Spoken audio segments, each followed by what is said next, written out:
안녕하십니까. 생방송 충북 오늘은 수요일 아침에 인사드립니다.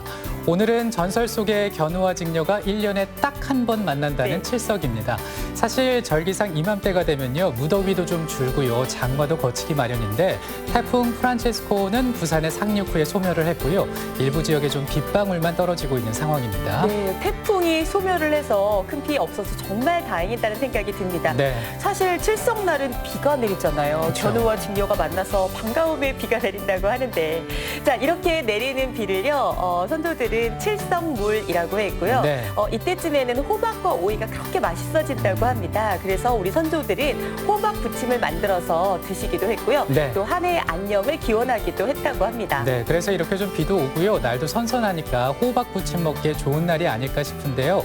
오늘 가족들과 함께 호박 부침 부쳐서 즐거운 시간 보내시면 어떨까 싶고요. 오늘 첫 소식 만나볼까요? 네, 그렇습니다. 자, 매주 수요일에는요, 투데이 브리핑이 마련됩니다. 네. 한 주 동안에 있었던 주요 뉴스 깊이 좀 들어가 보도록 하겠는데요. CJB 보도국의 정진규 기자 자리하고 있습니다. 어서 오세요. 안녕하세요. 안녕하십니까? 네, 오늘 첫 번째 소식부터 알아볼까요? 네, 오늘 첫 번째 준비한 소식은요. 지난주 우리 지역뿐만 아니라 우리 전국에서 화제가 됐던 소식이죠. 바로 실종 10하루 만에 극적으로 구조된 조은누리 양에 대한 소식을 준비했습니다. 네.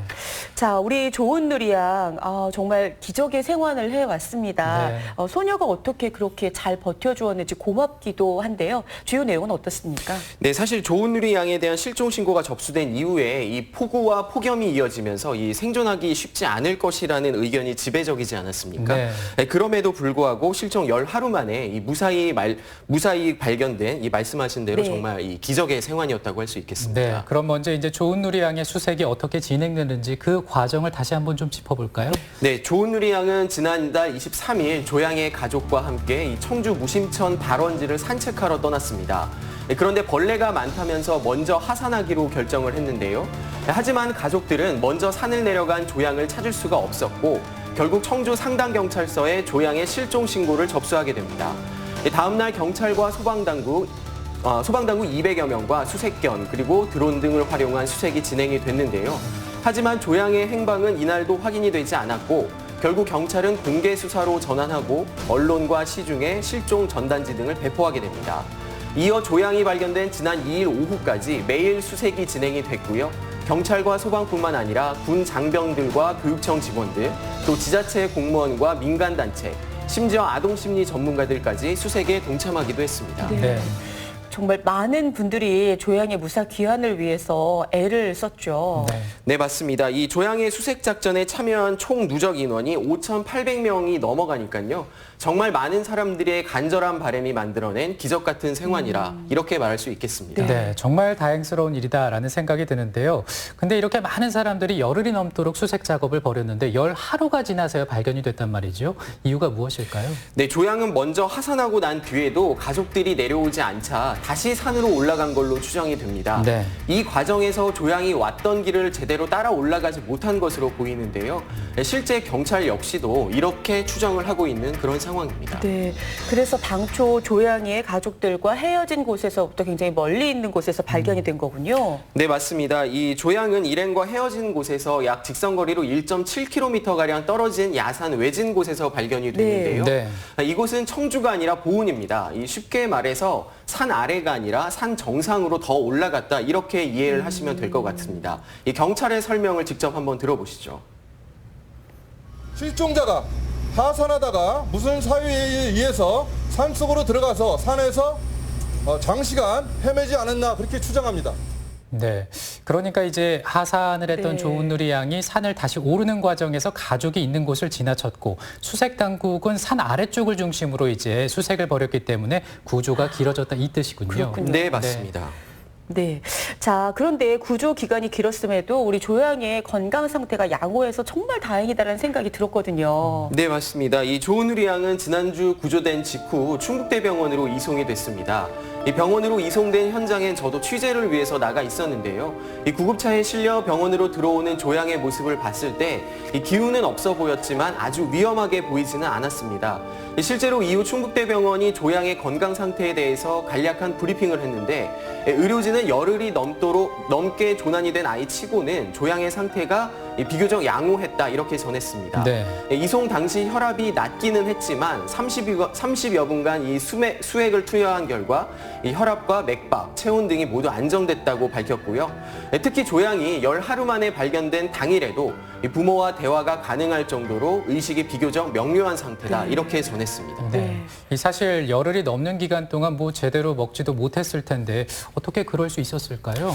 이 사실 기자들도 조안의 생환을 마지막까지 기대하기는 했지만 네. 사실 조양이 실종된 지 일주일이 넘어가면서부터는 저희들끼리도 생존이 쉽지 않겠다 이런 생각을 하기도 했었거든요. 왜냐하면 실종 다음 날 폭우가 내렸고 그 뒤에는 폭염이 계속 또 이어지지 않았습니까? 그래서 저희도 이런 부분에 대해서 의료진에게 질문을 좀 해봤더니 아무래도 외부에서 마신 물이 있었기 때문이 있지 않았을까 이런 의견을 밝히기도 했습니다. 네. 직접 조양을 진료했던 의료진의 말을 한번 들어보시죠. 10일 동안 못 먹은 아이 치고는 상대적으로 괜찮았던 소견이고요. 외부에서 이렇게 먹었던 물들이 아무래도 좋은 영향을 주지 않았을까 싶습니다. 다행이네요. 네. 그래도 비가 내려주고 또 물이 좀 있었던 게 그게 우리 조양에게는 큰 도움이 됐던 것 같네요. 네, 맞습니다. 또 조양이 발견된 장소가 이 청주 무심천 발원지에서 직선거리로 약 900m가량 떨어진 곳이거든요. 이 조양이 이 길을 따라 이동을 하면서 또 쉽게 물을 구할 수 있었을 것이란 그런 추론도 가능한 상태입니다. 네, 네. 뭐 어찌됐건 이 큰 문제 없이 좋은 누리 양이 가족의 품으로 돌아온 게 참 다행이라는 생각이 드네요. 네, 맞습니다. 이 조양이 발견됐다는 소식에 이 수색에 참여했던 사람들이나 아니면 멀리서나마 이 조양을 응원했던 사람들 모두 기뻐했겠지만 누가 뭐래도 가장 기뻐했던 건 가족들이었겠죠. 네. 이 조양이 무사히 발견됐다는 소식을 들은 가족들은 수색 현장에서 이 눈물을 보이기도 했고요. 또 지금까지 조양을 찾기 위해서 수고를 아끼지 않은 수많은 사람들에게 일일이 감사의 인사를 전하고 싶다고 말하기도 했습니다. 이 좋은 누리 양 가족들의 말을 한번 들어보시죠. 감사합니다. 감사합니다. 다 감사합니다. 감사합니다. 감사합니다. 저희 가족들은 그냥 당연히 이제 살아있을 거라고 그냥 당연히 생각했어요. 그래서 그러니까 지금까지 버틴 거고 관심 가져주신 모든 분들께 너무 감사드립니다. 네. 네. 아마 전 국민이 다 똑같은 마음이 아니었을까. 그리고 막 좀 우울했을 것 같아요. 만약에 무슨 문제가 생기거나 너무 생명이 위태로웠으면 참 힘들었을 것 같은데 정말 다행이다라는 생각이 들어요. 그 문재인 대통령과 이낙연 총리께서도 축하의 말을 전해왔죠. 네, 그렇습니다. 이 지난 주말 문재인 대통령이 이 좋은 누리 양에게 무사히 돌아와줘서 고맙다면서 이 수색에 동참한 경찰과 소방 또 군 당국과 지역 주민들에게 SNS를 통해서 감사의 인사를 전했고요. 또 이낙연 총리는 직접 충북대 병원까지 찾아서 이 조양의 가족을 위로하고 또 의료진들을 격려하기도 했습니다. 누리야 실종 열흘 만에 건강한 채로 발견이 돼서 참 다행인데. 네. 그렇다면 이제 좋은 누리 양의 건강이 비교적 양호한 상태인데 퇴원은 언제쯤 가능할까요? 네, 충북대 병원 측은 이 현재 조양이 빠르게 회복 중인 상태라면서 네. 이번 주 안으로도 퇴원이 가능할 것으로 전망을 했습니다. 현재 조양은 병실에서 말도 잘 하고 있고 그리고 또 간단한 놀이도 하고 있다고 전해지고 있고요. 특히 조양이 학교 친구들을 보고 싶어 하는 것은 물론 또 벌써부터 밀린 방학 숙제를 걱정하는 이야기도 전해지고 있는데요. 네. 그 나이 때 소녀다운 모습을 되찾고 있는 것으로 보입니다. 그러네요. 네, 방학 숙제는 누구에게나 이렇게 부담으로. 아유, 정말 다행입니다. 네. 자, 우리 좋은 누리 양이 혼자 정말 무서웠을 텐데 잘 견뎌주고 버텨주어서 저희도 참 고맙다는 생각이 들고요. 가족의 품으로 또 편안한 일상으로 빨리 돌아가기를 응원하도록 하겠습니다. 네. 자, 두 번째 소식, 어떤 소식이 준비되어 있습니까? 네, 오늘 두 번째 소식은 잊을만 하면 들려오는 청주의 그 신설 소각장에 대한 이야기 준비했습니다. 네. 이 청주에 그러면 또 소각장이 들어선다는 얘기인가요? 네, 현재 청주시 연정리에 하루 94톤 용량의 신설 소각장이 추진되고 있는데요. 이 해당 업체가 최근 금강유역 환경청에 이 소규모 환경 영향 평가서를 제출했습니다. 이 사실상 소각장 신설의 마지막 단계라고 볼 수 있는데요. 네, 이 마지막 단계라고 말씀을 하셨는데 그렇다면 당연히 이제 주민들이 반대를 했을 텐데 어떻습니까? 네, 맞습니다. 이 소각장에 들어설 곳은 청주시 연정리인데 이곳 주변에 마을 10개가 모여 있습니다. 이 마을 주민들은 소각장 예정 부지 반경 5km 안에 보육시설과 그리고 또 교육기관 11곳이 밀집해 있다면서 이 주민들의 건강권 문제를 지적하고 있습니다. 특히 이 소각장이 추진된 게 벌써 2년 전부터인데 추진 당시부터 현재까지 이 소각장의 신설 정보나 또 주민의 의견 청취 절차가 없었다고 강하게 반발하고 있습니다. 네. 이 마을 이장의 주장 한번 들어보시죠. 전혀 하나도 모르고 있다가 그 이듬해 수소문에 의해서 이걸 알게 돼가지고 이렇게 해가지고 지금까지 어려운 진행을 하고 있습니다. 네. 자, 인근에 신설 소각장이 추진되는데 지역 주민들의 의견을 전혀 듣지 않았다. 이게 가능한 일입니까? 네, 그렇습니다. 이번에 신설되는 소각장 용량이 100톤 아래이기 때문입니다. 이 100톤 아래의 용량인 소각장의 경우에는 주민 의견 청취나 또 도시계획 시설의 심의 등 소각장 신설에 대단히 까다로운 이런 절차들이 생략이 됩니다. 또 이번 연정리의 경우 신설 소각장 경우에도 이 소각 용량이 100톤 아래다 보니까 이 주민 공람이라든지 의견 청취 과정 이런 부분들이 없게 됐던 겁니다. 네, 그러니까 이제 소각 용량이 100톤 이하일 경우에는 주민들의 의견을 들을 필요가 없다라는 건데 그렇다면 기존에 이제 들어선 청주시의 소각장의 경우는 어떻습니까? 네, 저희가 직접 확인을 해보니까요. 실제로 청주에 이미 설치된 이 소각장 가운데 절반이 100톤 이하의 용량이었고요. 네. 앞으로 신설된 소각장 가운데 3분의 2가 또 100톤 이하의 용량으로 추진되고 있는 것으로 확인됐습니다. 이 업체들이 까다로운 절차를 피하기 위해서 100톤 아래의 소각장을 추진했다.